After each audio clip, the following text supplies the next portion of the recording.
Assalamualaikum warahmatullahi wabarakatuh. Eh, Sampailah kita pada sesi survei recon ya, recognition survey.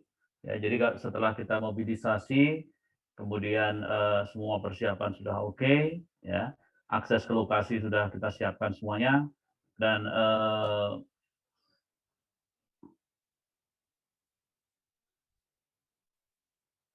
ya, jadi saya lanjutkan ya. Jadi setelah mobilisasi ya. Nah, setelah mobilisasi itu artinya kita sudah mendapatkan base camp dan kita sudah bisa menempatkan peralatan dan personal ke dalam base camp, maka langkah berikutnya ya tentu kita yang kemarin saya sebutkan setelah mobilisasi ya kemudian sedikit melanjutkan administrasi, artinya ketemu dengan kepala desa, ketemu dengan pihak-pihak yang berkepentingan dari apa namanya, dari TNI dan seterusnya ya. Maka langkah berikutnya tentu kita menuju site atau lokasi kita ya. Untuk lokasi pekerjaan tentu kita harus buat desainnya sebagaimana biasanya ya, dibuat desainnya. Artinya lokasi tersebut yang akan kita ukur tersebut tidak mungkin dia berdiri sendiri ya. Kalau yang ada. Ya, oleh karena itu yang pertama sekali dilakukan ya ini Anda lihat di sini ya ini adalah mengidentifikasi titik kontrol yang ada tersebut order berapa ya. Jadi kembali lagi bahwa menurut Undang-Undang Informasi Geospasial ya nomor Undang-Undang nomor 4 2011 ya itu mengamanatkan bahwa titik kontrol itu harus ya menjadi prasyarat ya sebuah pengukuran ya sehingga pengukuran itu bisa terkontrol dengan baik dan titik kontrol itu ada 3 yaitu titik kontrol horizontal kemudian ya. Nah, biasanya kalau untuk di pekerjaan-pekerjaan geodesi pemetaan cukup titik kontrol vertikal horizontal, tapi kalau untuk pekerjaan untuk eksplorasi dan seterusnya ya untuk minyak dan seterusnya itu biasanya kita juga menggunakan titik gaya berat ya. Oke. Nah, tentu di dalam kita melakukan rekon itu adalah apa namanya? Mengintip ya, melihat ya, memandang secara keseluruhan dari lokasi pekerjaan kita, maka kita akan mengidentifikasi ya titik dasar teknisnya ya. Nah, titik dasar teknisnya itu seperti apa? Titik dasar teknisnya misalkan kita ketemu yang order 0 ya. Jadi kalau secara keseluruhan di titik dasar ya itu ada apa orde ya ada orde 0 titik dasar teknik orde 0 itu jaraknya per 500 kilometer, kemudian titik dasar orde 1 itu jaraknya per 100 kilometer pasti ada.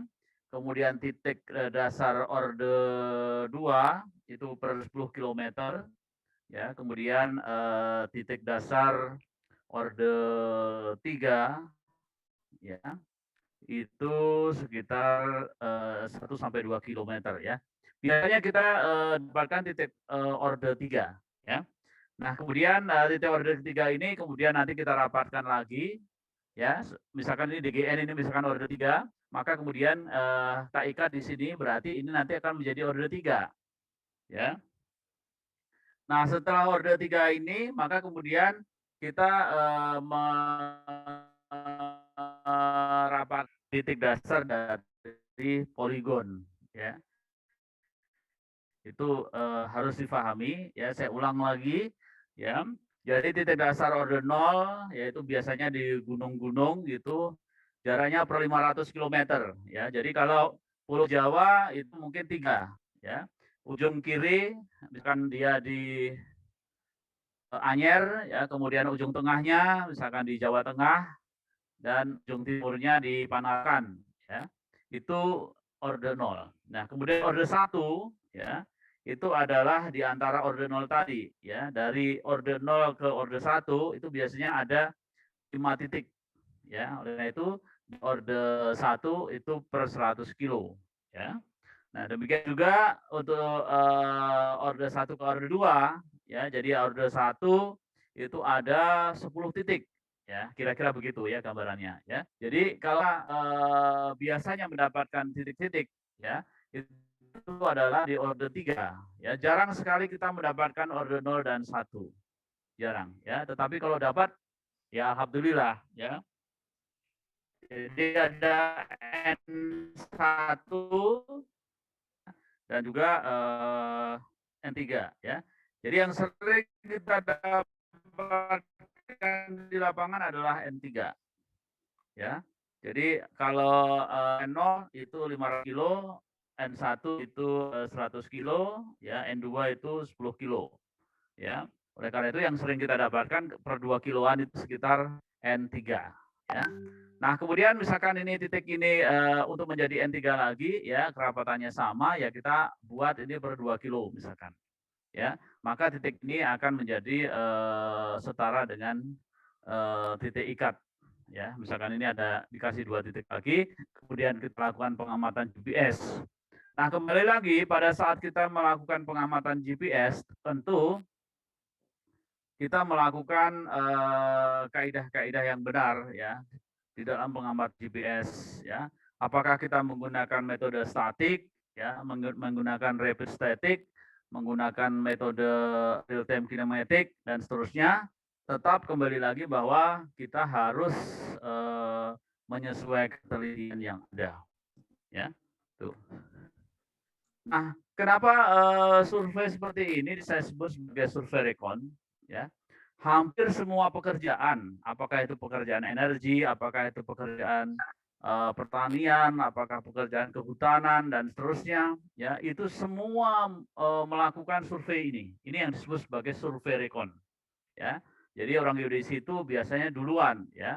Misalkan kita akan melakukan survei membuat energi mikrohidro, ya, generator mikrohidro, ya. Orang geodesi turun dulu, ya, untuk mengecek head-nya, ya, perbedaan tingginya, apakah mampu untuk menggerakkan turbin, misalkan, ya. Kemudian kalau untuk bendungan, ya, demikian juga, ya. Apakah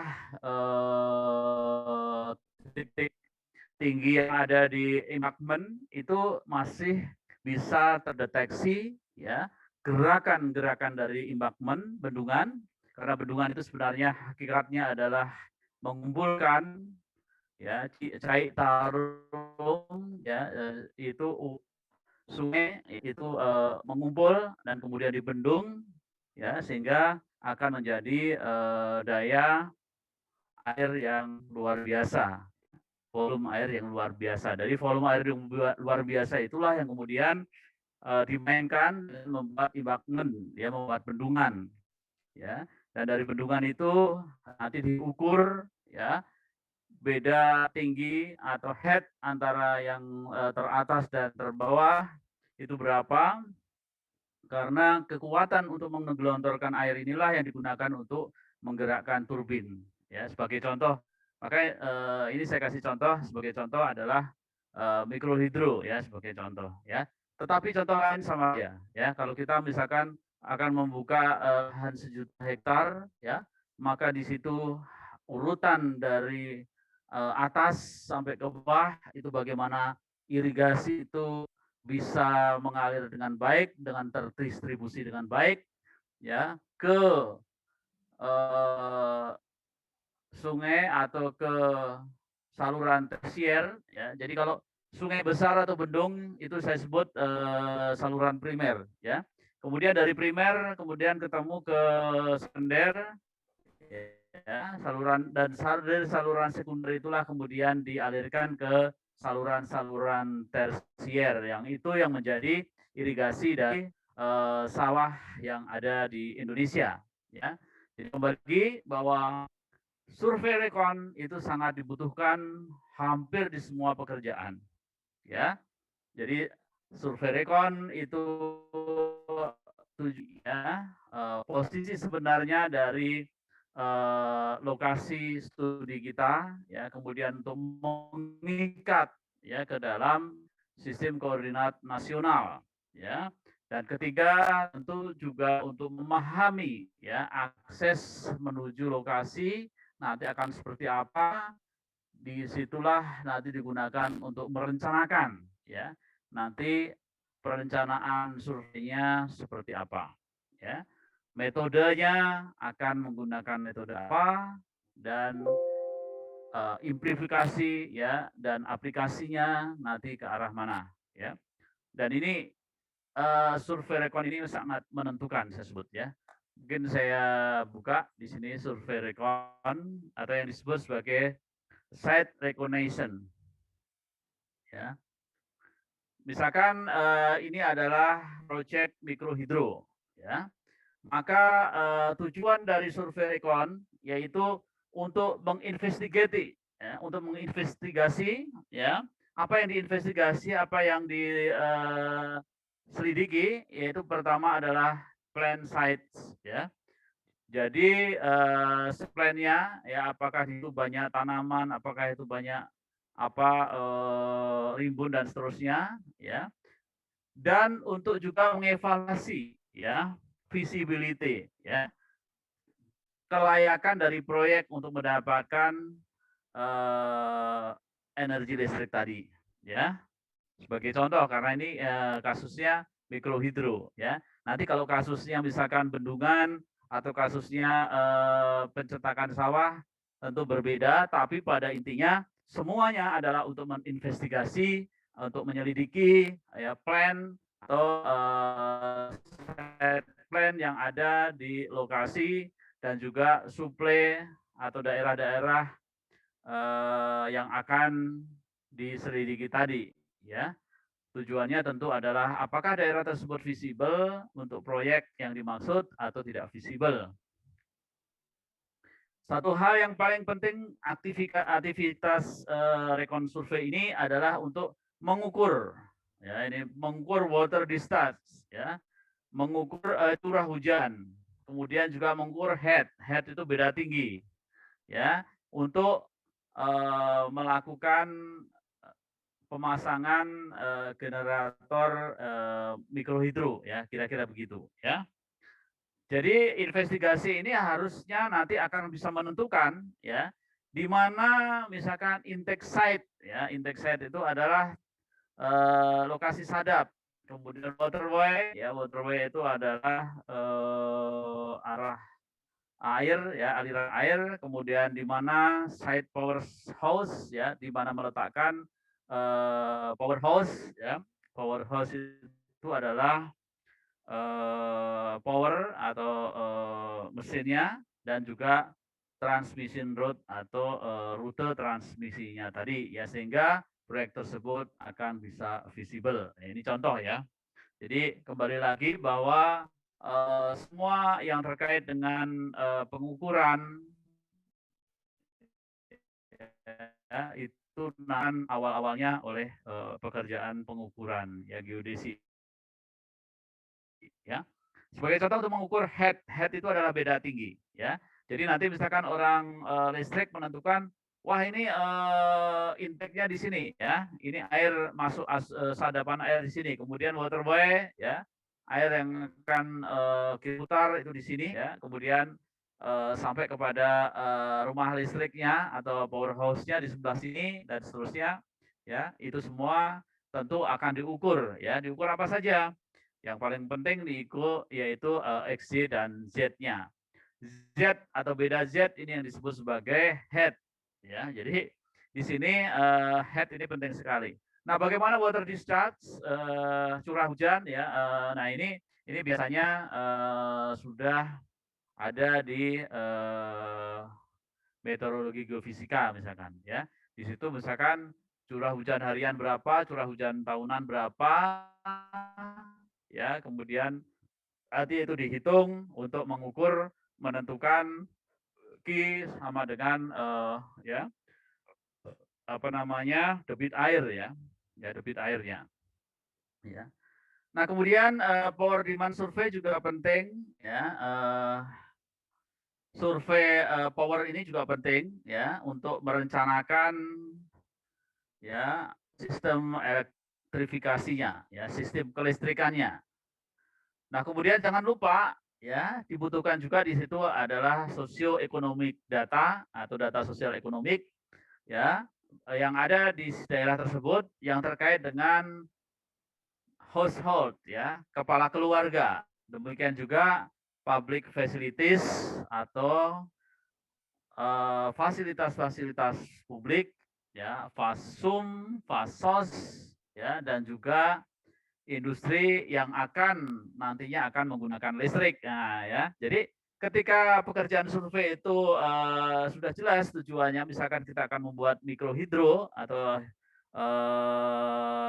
pekerjaan yang lainnya, maka yang terkait dengan pekerjaan itu sudah disurvei. Ya, contoh, ini wah ini calon bendungannya di sini. Ya, oh calon intake-nya ya masuknya air di sini. Oh ini calon waterway-nya di sini. Nah, kemudian tentu ketika calon-calon itu sudah kita tentukan, pertanyaan berikutnya adalah kalau bendungan itu mau kita bangun, ya, mikrohidro itu akan kita bangun, ya, maka pertanyaan berikutnya adalah bagaimana household-nya, bagaimana warga yang terkena dampak, ya, kepala keluarga, ya, kepala keluarga ada berapa kepala keluarga yang harus kita pindahkan, ya. Misalkan yang dipindahkan tersebut atau daerah tersebut adalah daerah tempat dia bercocok tanam, ya, tempat mereka mencari nafkah. Tentu pertanyaan berikutnya adalah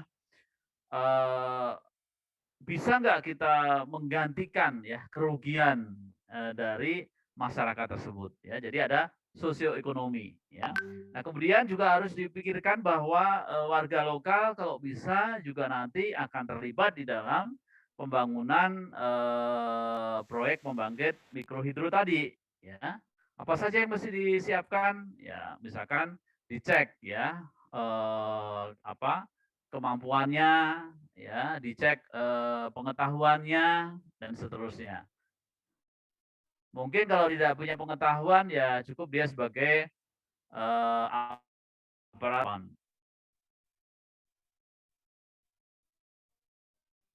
Kerjakan lebih dari itu, ya itu lebih baik. Sudah mulai disurvei, ya.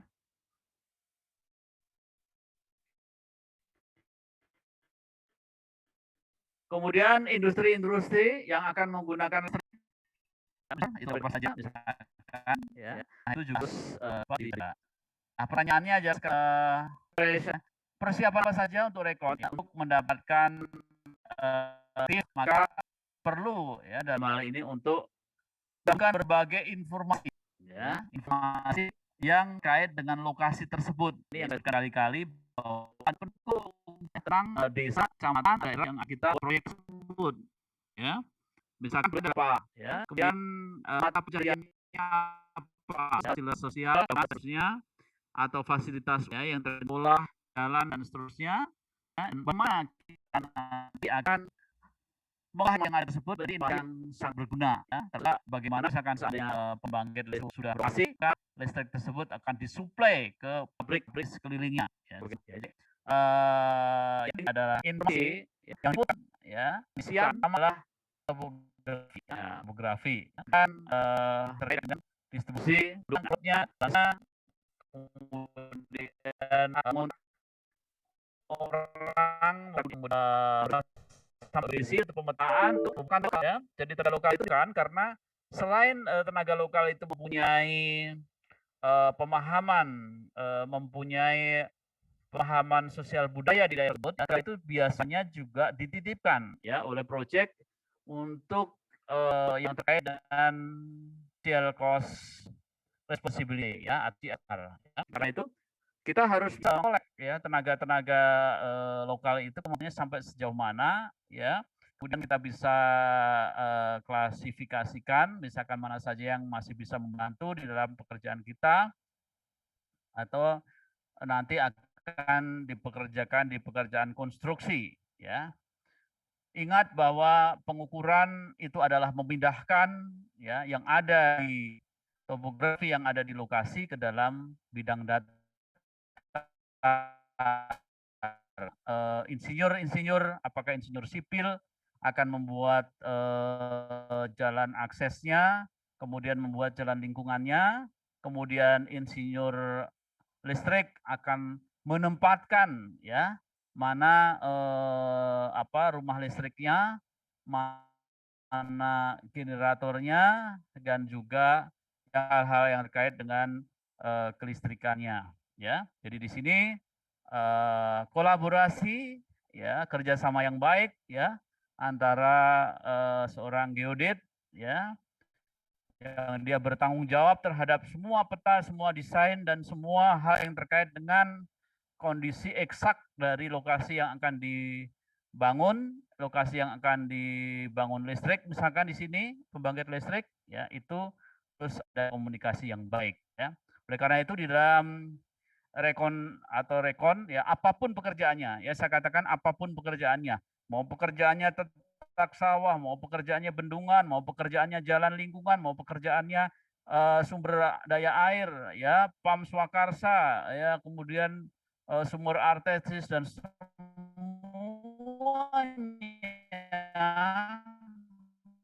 itu berkait dengan peta, ya dan itu adalah tanggung jawab kita semua.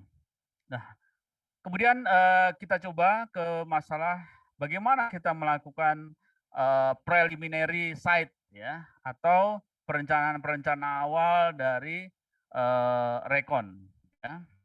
Nah, adalah penting ya untuk merencanakan atau untuk menyiapkan waktu yang diperlukan untuk merencanakan dan juga membuat planning atau schedule ya untuk aktivitas-aktivitas yang akan dilakukan di lapangan ya. Jadi hal ini juga diperlukan untuk mengkoordinasikan dengan aparat-aparat di daerah tersebut dan juga untuk memastikan keamanan dan kesuksesan yang terkait dengan aktivitas kita di dalam memasuki wilayah kerja tersebut ya. Jadi di sini harus ada aspek sosial, ekonomi, ya, kemudian ada aspek demografi dan juga ada aspek administratif, ya. Administrasi nanti akan mengatur bagaimana perjalanan dari pekerjaan tersebut, ya. Nah, kemudian yang penting lagi di sini adalah peralatan-peralatan yang dibutuhkan di dalam preliminary survey, ya. Sebenarnya preliminary survey itu adalah survei pemetaan ya, geodesi ya. Baik itu pemetaan topografinya dan juga pemetaan sosial ekonominya ya. Biasanya di apa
dititipkan ke teman-teman geodesi ya. Nah, ini Anda lihat di sini. Kita untuk pekerjaan mikrohidro ya, pembangkit listrik mikrohidro, maka peralatan-peralatan dasar yang dibutuhkan di dalam rekon ini apa saja? Pertama adalah route map ya atau peta jalan. Kemudian peta topografi, kemudian schedule dari reconnaissance itu sendiri ya, kemudian checklist, kemudian juga untuk interview ya, karena kita nanti mau tidak mau akan interview penduduk lokal ya, apa yang diinterview banyak ya, kondisi sosial ekonomi ya, dan hal-hal yang terkait dengan administrasi ya, kultur yang ada di situ, kebiasaan yang ada di situ ya, kita harus tahu persis ya. Jadi kalau kita memasukin wilayah orang ya, itu jangan seolah-olah kita memasuki ruangan yang mati ya, karena di dalamnya ada makhluk hidup ya, ya yang mempunyai karakteristik baik itu sosial budaya maupun keagamaan yang mungkin berbeda ya. Sebagai contoh misalkan saya beberapa kali mendapati di suatu daerah di mana kalau hari Jumat itu memang libur ya, padahal kalau kita di kota-kota besar hari Minggunya yang libur, tapi justru di situ hari Jumatnya libur ya, sehingga schedule-nya harus berubah ya. Jadi hal-hal yang terkait dengan seperti ini juga harus kita pelajari dengan baik. Nah, kemudian yang terkait dengan peralatan tulis ya, misalkan buku lapangan, kemudian pensil ya, penghapus dan seterusnya, peralatan-peralatan yang terkait dengan alat ukur tinggi, altimeter, kemudian GPS, kamera, film, current meter, distance meter ya. Kemudian untuk melihat kekerasan dari batuan, misalkan kita perlu hammer ya, kemudian untuk melihat kemiringan kita perlu klinometer, kemudian perlu parang ya untuk mengkeliring ya, untuk memotong atau untuk memangkas daun-daun yang mengganggu pekerjaan kita. Kemudian juga baterai, kemudian tas-tas sampling ya, karena kita akan membuat sampling juga ya. Jadi, nah ini yang sering terjadi ya pada setiap saya rekon awal itu biasanya saya juga dititipin, "Pak, nanti jangan lupa di sana mengambil sampel tanah." Ya. Nanti Bapak bor, Bapak keduk ya, di situ saya minta sampel tanahnya. "Oh, Pak, jangan lupa, Pak, ngambil air. Ya, saya ingin tahu kualitas airnya di sana seperti apa, baik itu fisik airnya, endapannya seperti apa, kemudian juga sosial kimia airnya ya, apakah airnya mengandung zat kimia tertentu ya, kemudian biologikalnya ya, atau jasa ternik yang ada di situ ya, apakah ada cacing, ada apa dan seterusnya ya. Jadi kembali lagi bahwa selalu ya pekerjaan-pekerjaan geodesi, kalau saya selalu mengatakan geodesi itu seperti infanteri angkatan darat ya, dia akan datang duluan ya, akan membabat hutan, kemudian mengukur ya, kemudian memetakan suatu daerah tersebut ya, baru insinyur